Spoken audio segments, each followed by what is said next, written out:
ಟ್ಯೂಷನ್ಗೆ ಹೋಗ್ತಾ ಇದ್ದ ಬಾಲಕನನ್ನ ದುಷ್ಕರ್ಮಿಗಳು ಕಿಡ್ನಾಪ್ ಮಾಡಿ ಬರ್ಬರವಾಗಿ ಕೊಲೆ ಮಾಡಿರುವ ಘಟನೆ ಆನೇಕಲ್ ಬಳಿ ನಡೆದಿದೆ.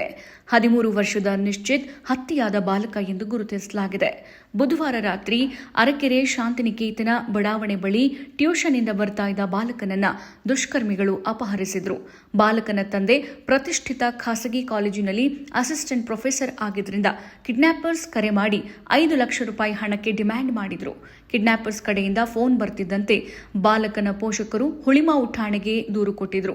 ಪ್ರಕರಣ ದಾಖಲಿಸಿಕೊಂಡ ಪೊಲೀಸರು ಕಿಡ್ನಾಪರ್ಸ್ಗಾಗಿ ಹುಡುಕಾಟ ಆರಂಭಿಸಿದ್ರು. ಪೊಲೀಸರು ಲೊಕೇಶನ್ ಟ್ರೇಸ್ ಮಾಡಿ ಕಿಡ್ನಾಪರ್ಸ್ಗಾಗಿ ಹುಡುಕಾಟ ನಡೆಸಿದ್ರು. ಮತ್ತೊಂದೆಡೆ 5 ಲಕ್ಷ ರೂಪಾಯಿ ಹಣವನ್ನ ಕೈಯಲ್ಲೇ ಹಿಡಿದು ಪೋಷಕರು ಕಾದು ಕುಳಿತಿದ್ರು. ಆದರೆ ಗುರುವಾರ ಸಂಜೆ 5 ಗಂಟೆ ಸುಮಾರಿಗೆ ಕಗ್ಗಲಿಪುರ ರಸ್ತೆಯ ನಿರ್ಜನ ಪ್ರದೇಶದಲ್ಲಿ ಬಾಲಕನ ಮೃತದೇಹ ಸುಟ್ಟ ರೀತಿಯಲ್ಲಿ ಪತ್ತೆಯಾಗಿದೆ. ಘಟನಾ ಸ್ಥಳಕ್ಕೆ ಎಲೆಕ್ಟ್ರಾನಿಕ್ ಸಿಟಿ ಡಿಸಿಪಿ ನಾರಾಯಣ್ ಹಾಗೂ ಬೆಂಗಳೂರು ಗ್ರಾಮಾಂತರ ಎಸ್ಪಿ ಸಿಕೆ ಬಾಬಾ ಭೇಟಿ ನೀಡಿ ಪರಿಶೀಲನೆ ನಡೆಸಿದ್ದಾರೆ. ಸದ್ಯ ಹುಳಿಮಾವು ಪೊಲೀಸರು ಆರೋಪಿಗಳಿಗಾಗಿ ಬಲೆ ಬೀಸಿದ್ದಾರೆ. ಇನ್ನಷ್ಟು ಹೆಚ್ಚಿನ ಮಾಹಿತಿಗಾಗಿ ಫಾಲೋ ಮಾಡಿ ಬ್ರಿಗೇಡ್ ನ್ಯೂಸ್ ಕನ್ನಡ.